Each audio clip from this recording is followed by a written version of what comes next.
Phillip O'Sullivan, 2014, March.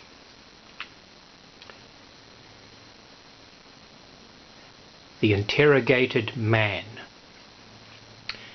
This was drawn late in 2012, probably in November or late June. I'm calling this The Interrogated Man.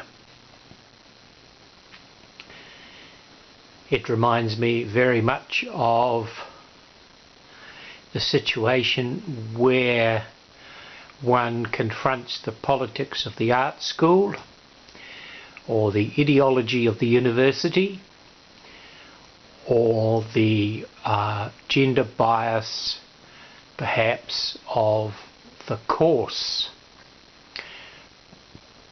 And I've recently discovered what I have been labouring under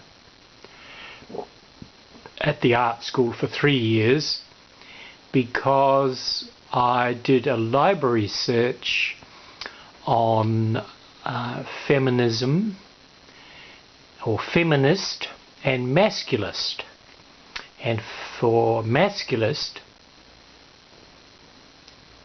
I found 16 items, 16, which included copies of 2 books by Warren Farrell. They were the only ones allowed under the masculist heading. He is, after all, a doctor or a professor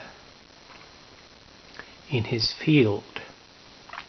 Now, he was the head, or not the head, but amongst the leading committee, the leading national committee in America of the National Organization of Women, NOW, now. And he left them because he found that they were becoming more man-hating and more political and more extreme in their views. And this became untenable for him. At great cost he left them, and speech tours and so on fell off, lecture invitations and willingness of people to publish his articles and so on, that fell away. More or less had to carve out a new career, speaking where he could and lecturing and teaching where he could, and publishing with alternative publishers. But contrasting the 16 books and the others of the 16, 8 of them were related to 2 of his books, and the others were just articles reviewing or attacking those books. So it was a pretty rum-do. And I looked up feminist, and Massey University claims to have the best fine arts library in the country, and the bias and the bigotry is displayed in the collection, possibly through no one person's fault, but just a whole collective paradigm that is operating. For there were 403,000 and some many hundreds of feminist books, either with the keyword feminist or feminist in the title, feminist women artists or feminist theory or feminist that or this or that or the other thing, mostly in the area of critical theory. Now, when you came to general listings in the library for man or woman, you had about 10 or 11 million of either, I think it was in the favour of men in that case, but fairly close, 10 to 11 million, who's going to quibble about a 500,000 or two either side when you have 10 as your base. So a fairly close proportion there, and very similar for masculine and feminine, which surprised me. I thought the word feminine had almost dropped out of the language. It certainly has in critical theory and critical studies and in art theory, the notion of the feminine, but the notion of the masculine or the patriarchal has not dropped out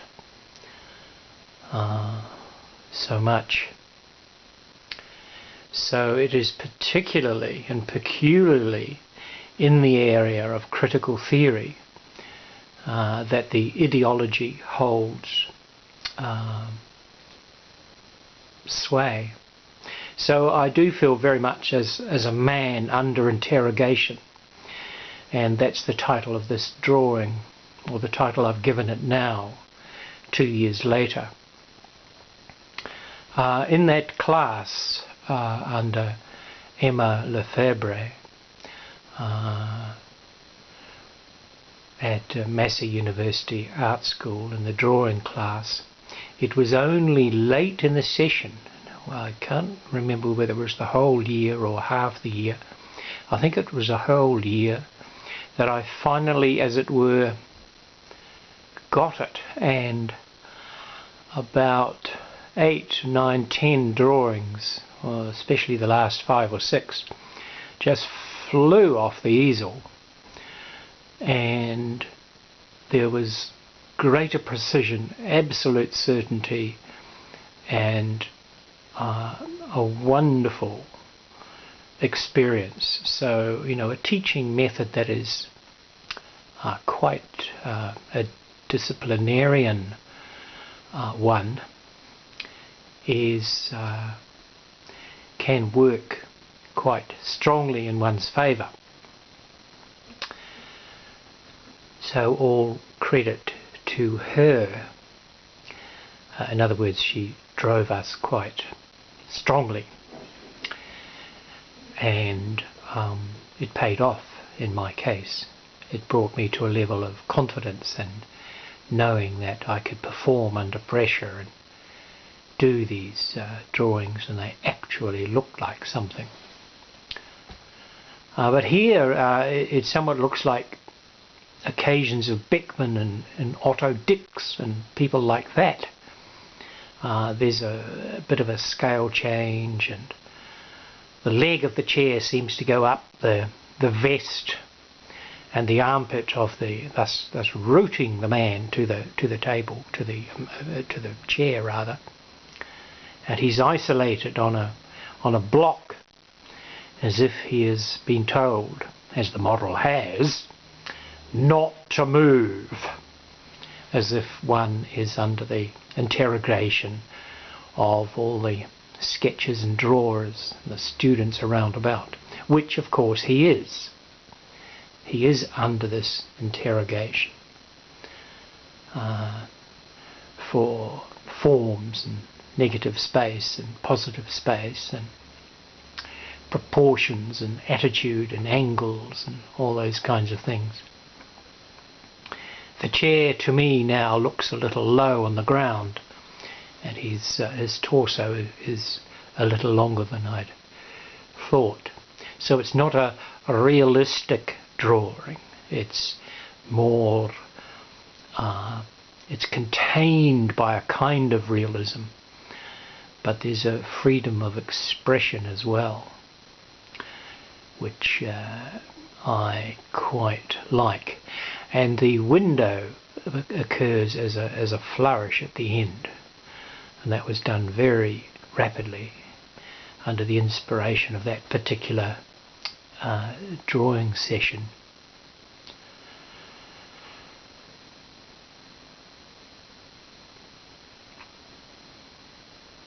Yes, so the two senses, or the three senses of interrogation, my own, under the umbrella of a feminist consciousness, a matriarchal consciousness, in the art world, at the art school, as a man, and the model under interrogation, and the notion of a man, a person, in a cell, isolated, blocked in, as the drawing is, blocked in with charcoal, tense and under some kind of pressure of tiredness and relaxation, an artificial, unhuman, not quite human situation, as modelling is, but it helps. Not that the model was stiff, the model was a good model. I've just rendered him a little that way. There were other ones I did of him in that session, of course, the 5 or 6, where he's not so tensile and coiled up like a steel bended flat spring. Not a coiled up one, but a spring steel that's folded back on itself. So this is The Interrogated Man, 2012, by Phillip O'Sullivan, and I'm recording this and giving it this title in 2014.